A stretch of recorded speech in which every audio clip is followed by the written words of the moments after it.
Mesdames, Messieurs, peuple congolais, être citoyen, c'est être informé. Et pourquoi? Parce que l'ignorance est la pire des souffrances. Le savoir et la connaissance libèrent. Être citoyen, c'est d'agir en permanence. Et pourquoi? Parce qu'aucune cause n'est perdue d'avance.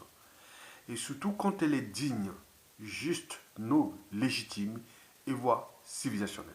Donc, sans lutte, il n'y a pas de liberté ni de la dignité d'un peuple. Sans lutte, il n'y a pas de justice rendue à un peuple. Sans lutte, il n'y a pas du but même de la condition humaine d'un peuple. Sans lutte, il n'y a pas de paix et encore de moins de progrès d'un peuple. Les Maliens viennent de le montrer ou de le prouver aux yeux de l'Afrique qu'il y a d'un côté le peuple, quand le peuple n'en peut plus, c'est l'armée qui prend le relais. Parce que parmi les fondamentaux d'une armée nationale ou d'une défense nationale figure 1. La protection du territoire, 2. La protection des institutions et 3. Du peuple. Et là, sur ce point, l'armée malienne a rempli ses critères. Mesdames et Messieurs, peuple congolais, Denis Sassou Nguesso, priorité à son pouvoir, en danger. Et pourquoi? Et comment? D'abord, pourquoi? C'est pour 3 raisons. La première raison est celle de son isolement. Ce n'est plus question d'apparence. Ce n'est plus question d'apparence. C'est maintenant visible. En effet, Denis Sassou Nguesso est isolé, non seulement à l'échelle nationale, et puis encore nordiste, mais également à l'échelle extérieure, et notamment périphérique. Dans la sous-région d'Afrique centrale, Denis Sassou Nguesso est isolé. N'oublions pas à l'échelle africaine, où il a perdu depuis ces dernières années beaucoup de ses amis de taille. Je peux en citer Dos Santos de l'Angola. Je peux en citer Jacob Zuma d'Afrique du Sud. Je peux en citer le défunt Kourouziza du Burundi. Je peux en citer Omar El-Béchir du Soudan. On peut en citer, il y en a plein qu'il a perdu. Il n'a plus ses soutiens africains. Et n'oublions pas à l'échelle France-Afrique, parce que Sassou Nguesso, ce fut le distributeur automatique des billets de banque. On prenait l'avion depuis Paris ici pour aller à Oyo, on revenait avec un chèque. Et quand Denis Sassou Nguesso arrivait ici en France, toute l'oligarchie politico-affairiste française s'alignait pour aller prendre des chèques, distributeur automatique de billets de banque. Et résultat des courses, il a surendetté pour rien ce pays et qu'il a ruiné et détruit. Et donc, Sassou Nguesso, ça sent plus bon. Hein. Donc, la France Afrique, tous les opportunistes, les pourris vendus, n'y vont plus. Et d'ailleurs, il y a une partie de la France-Afrique qui dit non, mais faites quelque chose pour dégager ce monsieur qui devient vraiment le coronavirus même de la France-Afrique. Vous avez tout compris, mesdames, messieurs. Or, sans soutien intérieur et extérieur, Denis Sassou Nguesso devient de plus en plus exposé. Il est comme un tonneau vide. Donc, le foyer devient de plus en plus mûr. Mesdames, Messieurs, peuple congolais. La deuxième raison est financière. On ne joue pas au dictateur sans argent. Vous le savez très bien comme moi. La dictature de Sassou Nguesso est lourde. Elle a un coût, surtout financier. C'est une dictature qui est lourde. en termes de coûts financiers. Or, sans argent, il ne peut pas jouer au dictateur. Sur ce point, il va être de plus en plus fauché. Et les pressions sociales vont certainement augmenter. Il va être vomi par les officines politiques qui travaillaient pour le compte de sa tyrannie. Et puis encore, sa sécurité et sa sûreté deviennent de plus en plus improbables. Je ne vous dirai pas plus, ou je ne vous en dirai pas plus, mesdames, messieurs, peuple congolais. La troisième et dernière raison est celle de l'usure du pouvoir. Toute chose a toujours un début et une fin, et que toute dictature a durée de vie limitée. Ça sent la fin des vacances, la fin de la grande cour de récré, liberticide, antidémocratique, antisocial, criminogène, immoral, dissolu et voire confiscatoire d'ailleurs du bien commun, l'État congolais. Et pour combien de temps encore, mesdames, messieurs, peuple congolais, face aux pressions et aux contraintes qui deviennent de plus en plus pesantes pour le dictateur Denis Sassou Nguesso, il faut se le dire que par la force de l'âge, il a déjà 80 ans au moins, il perd la tête, et aussi par le passif de ses crimes sous toutes ses formes, Denis Sassou Nguesso devient de plus en plus paranoïaque.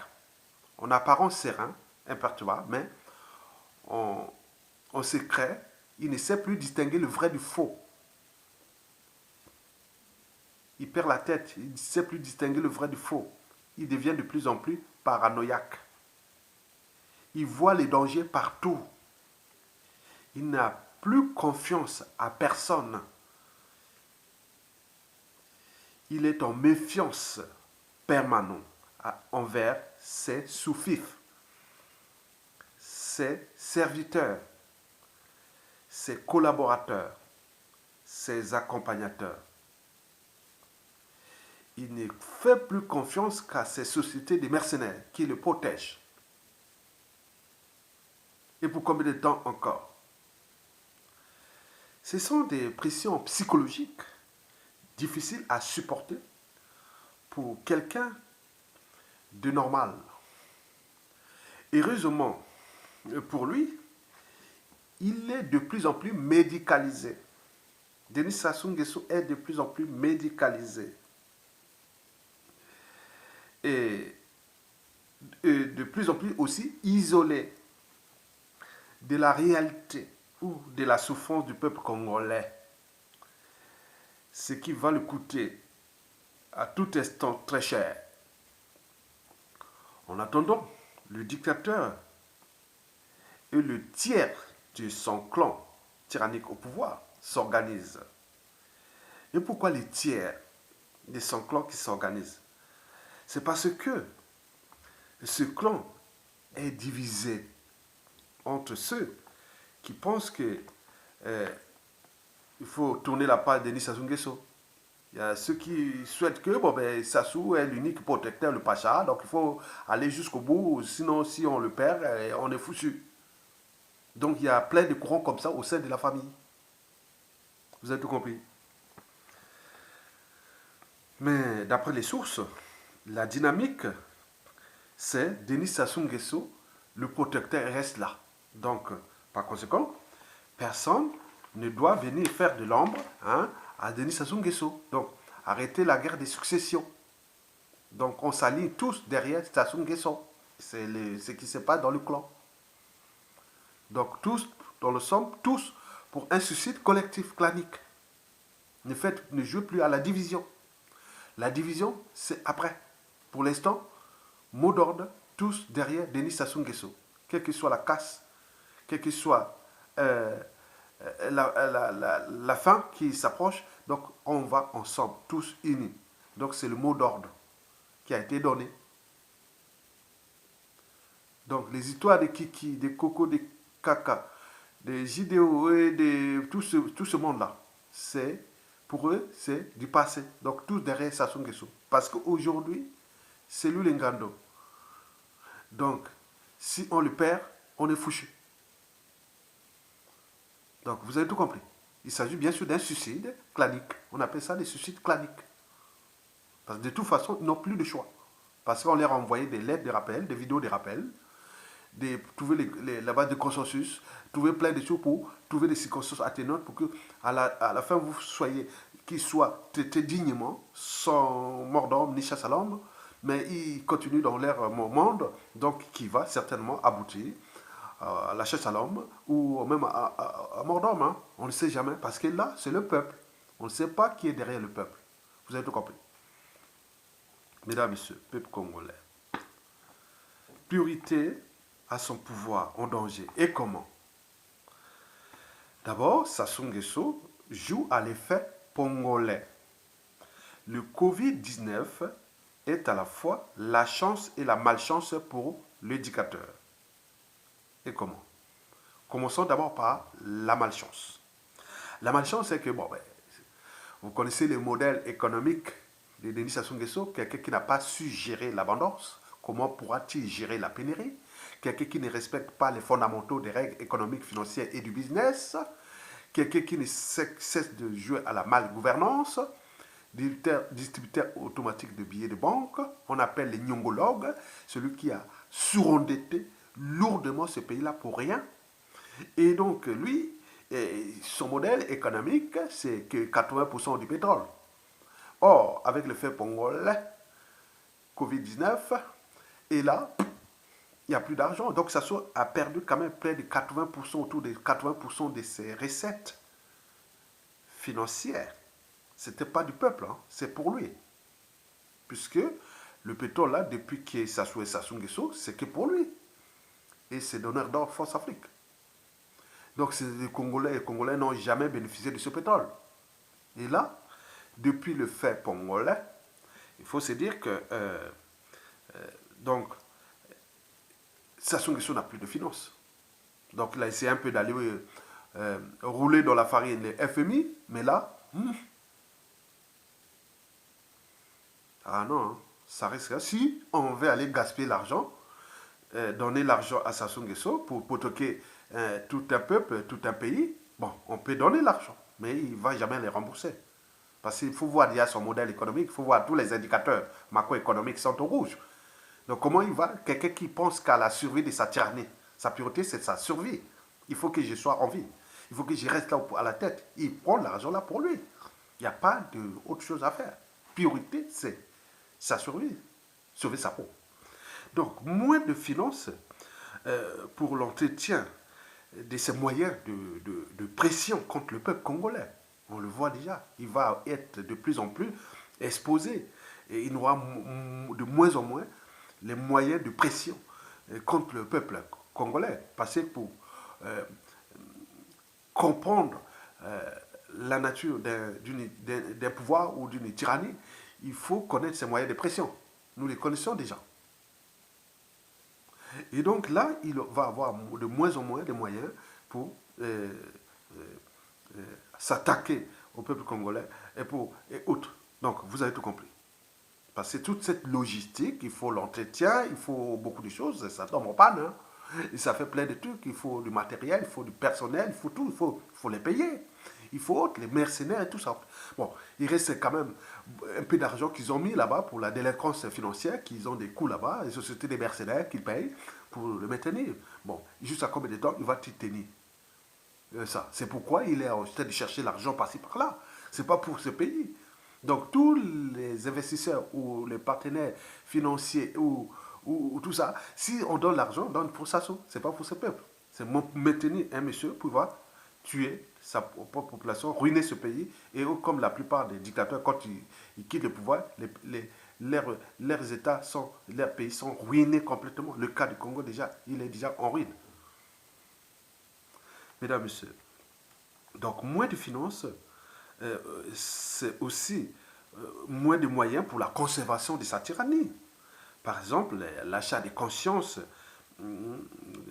des hauts gradés militaires et les opposants préfabriqués et tous ces réseaux de la diaspora et tout compagnie. Donc il fallait financer. Bah, là, il va avoir de moins en moins d'argent. Ça, c'est sûr et certain. Mesdames, Messieurs, peuple congolais. La chance pour le dictateur, c'est le fait congolais. Pourquoi? Parce que le Covid-19 devient quelque part une variable d'ajustement tyrannique ou de sa tyrannie ou de la conservation de la tyrannie. Le fait congolais devient une variable d'ajustement entre, par exemple, le confinement et le déconfinement. Le but est d'immobiliser la population. Et on parle de couvre-feu, d'état d'urgence et tout ça au niveau population, militaire et tout compagnie. Donc ils jouent avec ça maintenant. Ils jouent qu'avec ça maintenant. Ça devient un jeu de rôle. En plus, il n'y a plus de gens qui peuvent entrer, sortir, et beaucoup, donc il y a beaucoup de. Donc il se trouve un pays isolé, et donc là, il peut gérer le Congolais comme du bétail humain, et met tous ces moyens de renseignement, tous ces moyens-là qui contrôlent maintenant tout. Donc, mais comme les gens au pays ont baissé leurs fonctions cognitives, et donc là, ils sont maintenant comme des moutons, hein, et donc là, ils gèrent ça comme des moutons. Un être mortel qui va partir. Donc, en réalité, au moment où je vous parle, les Congolais sont devenus des indigènes et des esclaves de Sassou Nguesso, en tenant compte des fondamentaux du droit international. Un esclave, un indigène, c'est celui qui lui prive sa liberté, sa dignité, sa sécurité, le but de la condition humaine, des biens, des personnes et tout compagnie. Donc, on vous êtes rien. Donc, en ce moment, ce qui se passe là. Quel que soit le rang social. Ça se regarde comme des moutons. Donc, lui, il est tranquille là-bas, isolé. Et il perd sa tête. Et il a laissé ses suffire faire du sale boulot pour lui. Contre le peuple congolais et contre leur propre pays. Donc, ils sont là en train de faire du sale boulot. Du flicage, du renseignement, de la violence, tout ce qui est, voilà, comme là. Ça fait partie des standards des dictatures. Ça, on ne peut rien faire. Qu'ils ce soit sous haute, c'est pareil.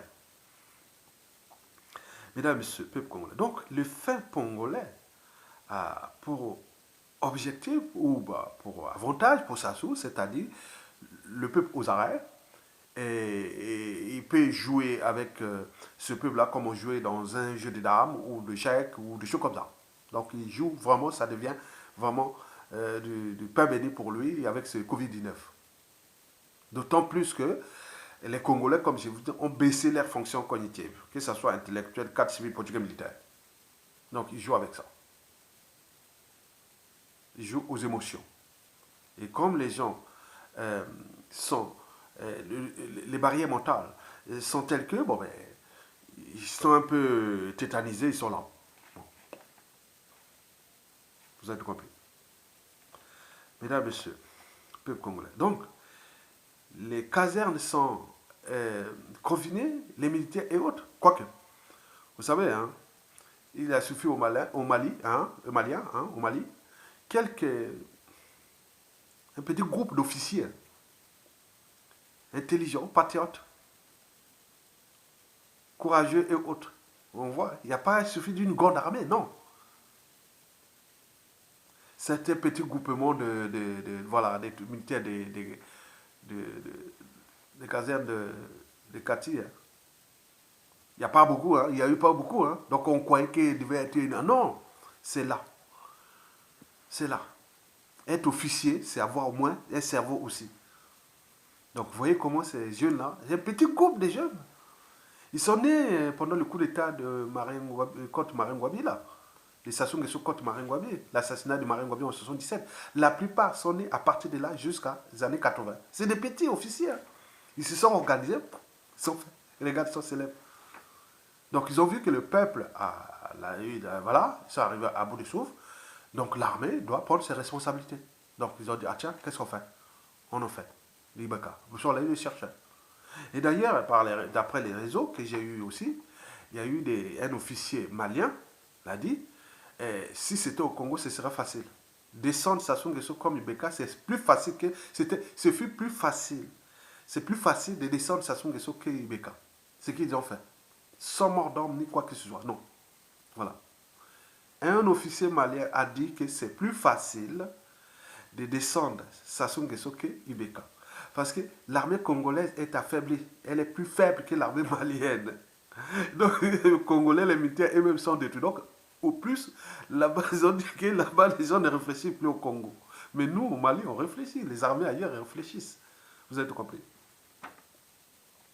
Mesdames, Messieurs, peuple congolais, priorité à son pouvoir en danger et comment? Bon, Sassou Nguesso joue à la diversion. Vous avez par exemple pu voir le remplacement, soi-disant, de Jean-Dominique Okemba par Edgar Nguesso au Conseil national de sécurité. C'est de la diversion, pure et simple. Vous avez par exemple pu voir que Sassou veut organiser le 80e anniversaire de la France libre. Vous savez que quand il y a eu la débâcle de juin 1940, De Gaulle avait choisi l'Afrique équatoriale française dont la capitale était Brazzaville. L'Afrique occidentale française, c'était Dakar. Nous, c'était chez nous, à Brazzaville. Et donc, De Gaulle s'était associé avec Félix Éboué, et qui serait mort en Égypte, au Caire, après la fin de la Seconde Guerre mondiale. Bon, c'est pas les conditions de sa mort, mais bref, il avait choisi De Gaulle, Félix Éboué. Et donc, Félix Éboué était avec De Gaulle. Et donc, Sassou Nguesso veut fêter ça. C'est pour montrer à la France-Afrique que je suis derrière vous. Or, l'événement de la France libre à Brazzaville n'est pas la priorité des peuples congolais. Aller faire ces invitations, dépenser l'argent des comptes publics pour aller faire ça. Mais maintenant, le questionnement, c'est que est-ce que le président français Emmanuel Macron va-t-il accepter cette provocation, puisque pour nous, c'est une provocation.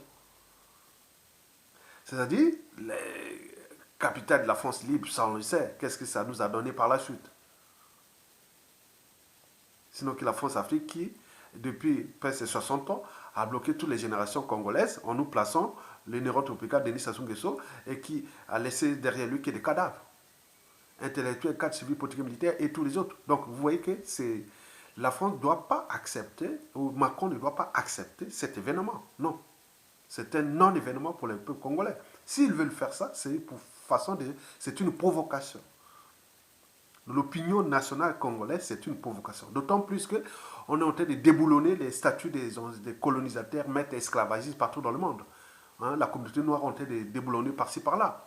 Mais vous venez encore fêter quoi, le 80e anniversaire de la France libre? Est-ce que c'est un événement, ça? Il n'y a pas d'événement, ça.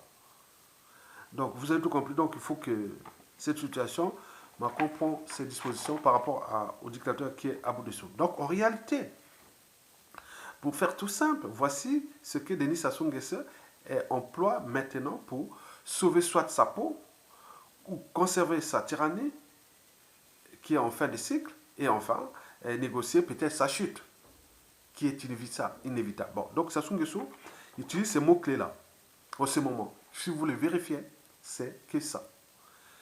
Il y a le mensonge, la dissimulation, la diversion, la ruse, l'achat de conscience, les intimidations, la division,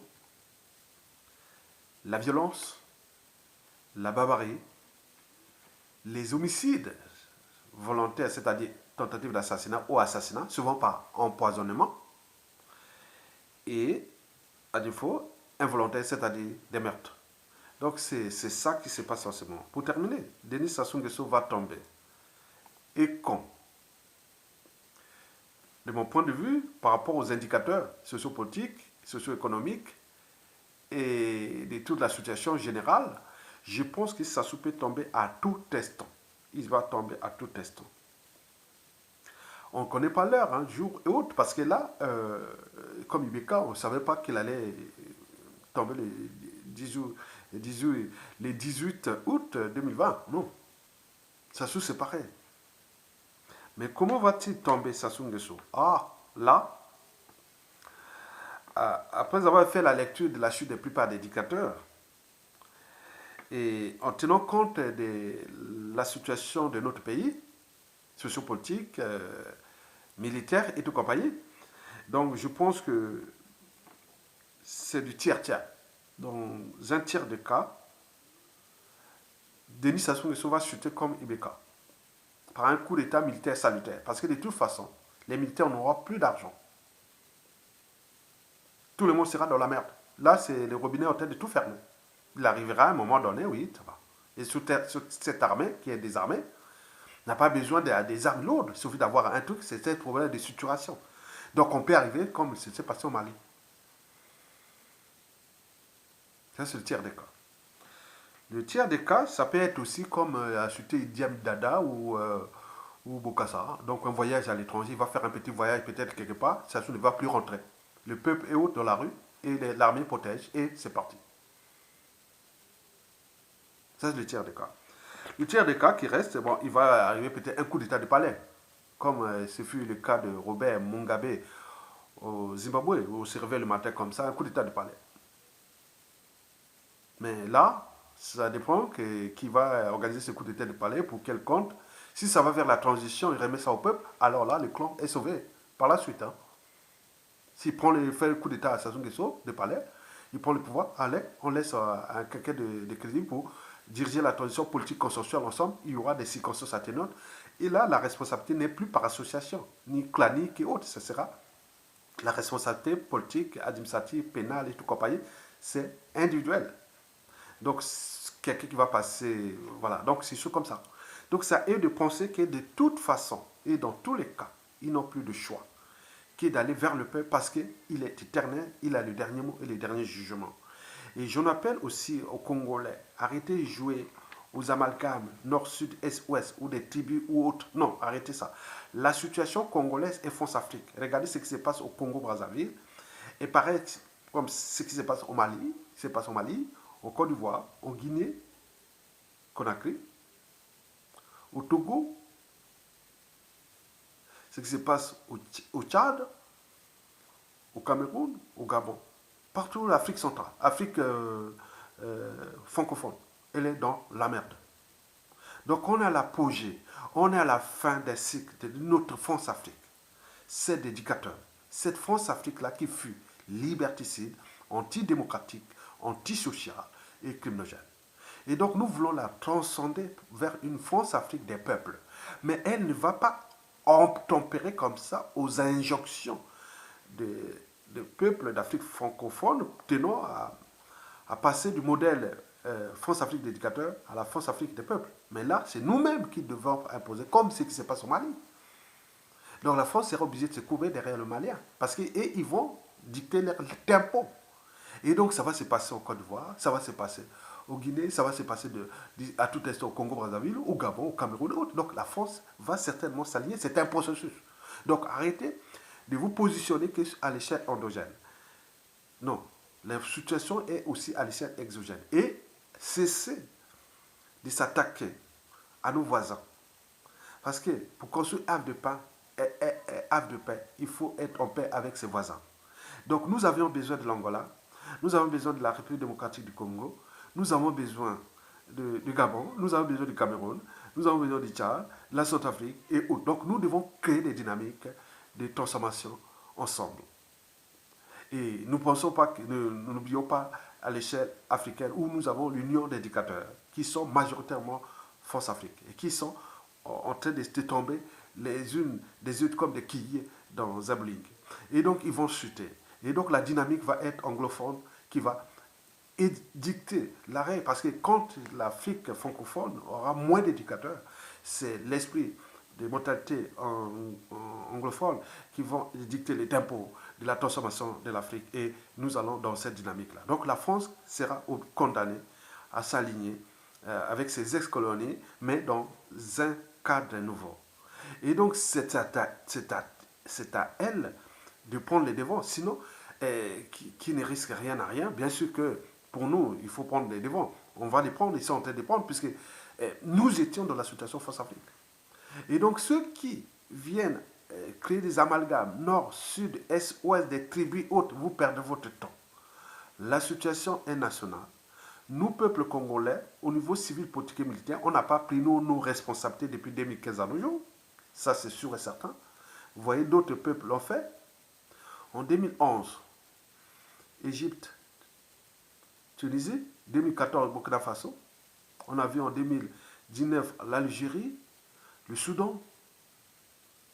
On a vu au Chili, on a vu au Bolivie. On a vu même en 2016, on a vu même en Corée du Sud, où la présidente avait fait un petit magouille, et les jeunes sont restés dans la rue et pendant 5 mois, entre octobre et février 2017. Hein, et la présidente fut condamnée à... Oui, le président fut condamné à 30 ans de prison comme ça, hein, 20 ou 30 ans comme ça. Hein, la présidente de la Corée du Sud. Hein. Le nouveau président a pris le pouvoir en 2017, non? Mais les jeunes étaient restés là pour un petit sort de magouille. Donc, qui ne risque rien à rien, qui seule la lutte libère. Donc, si vous restez là à trahir, à passer votre temps des coups bas coups tordus contre les dignes fils du pays, vous perdez votre temps. Donc le temps n'est pas de regarder ailleurs. Non, nous avons un dénominateur commun, c'est Denis Sassou Nguesso. Et entourez-vous des gens qui ont la même mission que vous. Denis Sassou Nguesso dégage sans condition. Et donc nous allons dans cette dynamique-là. Et donc pour le reste, je vous l'ai dit que nous, au Congo, Sassou va tomber, ça c'est sûr.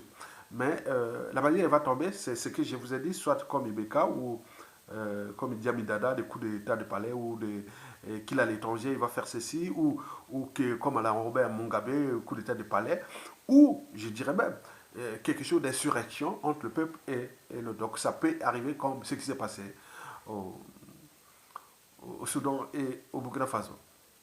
Au Soudan en 2019 et au Burkina Faso en 2014.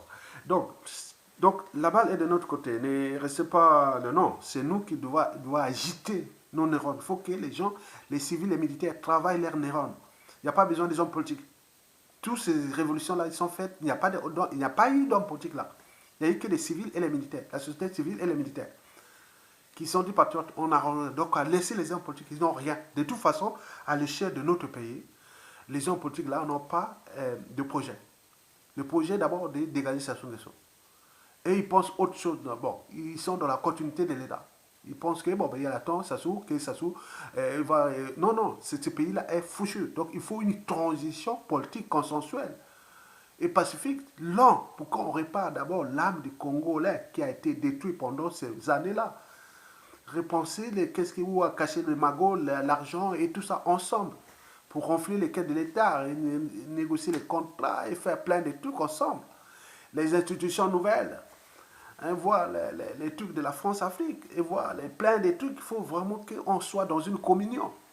Si vous n'avez pas ça, si les autres vont aller faire une transition vite fait ou qu'il faut, vous allez vous fracasser. Vous allez vous fracasser parce que la défiance est totale entre nous, intellectuels, cadres civils, politiques et militaires. Il y a trop de rancunes, des règlements de comptes en dormance, des contentieux historiques non traités. Il y a beaucoup de trucs. Plus un pays qui est déjà surendetté pour une poudrière qui est déjà là. Parce que ça se tient par la violence. Mais quand les vannes vont se libérer, les autres vont être dans la rue, réclamer là, les militaires réclament l'argent, les arriérés des salaires, les fonctionnaires, et tout ça qui va passer comme en 1991 quand il y avait la transition. Vous vous souvenez, hein? Les militaires, les fonctionnaires, et tout le monde était dans la rue pour demander l'argent. Mais là, ils sont là, tranquilles. Ils sont en train de tout détruire au lieu de se structurer et sauver l'essentiel. C'est là quand tu vas partir, tout sera ruiné. Donc faites quelque chose et regardez ce qui s'est passé au Mali, ce qui va se passer peut-être en Côte d'Ivoire et en Guinée. Mais vous êtes là, nous sommes une classe de quintuplants. C'est comme on avait des amis qui redoublaient plusieurs fois le bac. Plusieurs fois. Qui ont eu le bac après quand nous étions déjà fini l'université des pays. Les amis de même classe. Bon donc, vous voyez déjà ça, c'est ça, nous sommes une classe de quintuplants. On essaie de doubler, à un moment donné, on se dit, ah non, arrêtez. Maintenant, comme on est que des doublons, on cherche maintenant les boucs émissaires. Ah, les problèmes, ah, les nordistes, ah, les sud, ah, l'union des nordistes, ou l'union des sudistes, ou les deux. Mais ça, c'est non. Nous avons besoin d'un peuple. Un citoyen a des droits et des devoirs. Donc, il faut transformer les Congolais en citoyens qui ont des droits et des devoirs. Comme moi, je suis originaire du Congo, donc c'est les droits et devoirs envers mon pays, mon peuple. Je suis originaire de la Kivette, la région de Sassou Nguesso. Regardez, je ne regarde pas la Kivette en tant que non. Je regarde qu'il y a un souci. Quand je vois à l'échelle de ma tribu, il y a eu des brebis galets que j'ai aussi, oui, éveillé leur conscience que non, c'est pas possible. On ne peut pas accepter ça. La honte, le déshonneur, l'indignité et tout compagnie. Pour un être mortel qui n'est que dans le passage sur terre et qui va nous laisser nous merder. Et vous êtes là en train de le servir. Quelle honte! On a eu des éducateurs qui sont tombés à des. Voilà, quels sont-ils devenus leurs anciens surfifs, anciens collaborateurs, anciens. Leurs familles et autres, qui est de la merde. Donc vous allez vivre ça aussi. Mais pour éviter qu'on en arrive là, il faut trouver des mesures compensatoires et maintenant. Donc les mesures compensatoires, c'est se regrouper autour des dynamiques qui sont de la transition politique consensuelle pour qu'on se débarrasse du monstre et on construit une nation nouvelle. Merci beaucoup.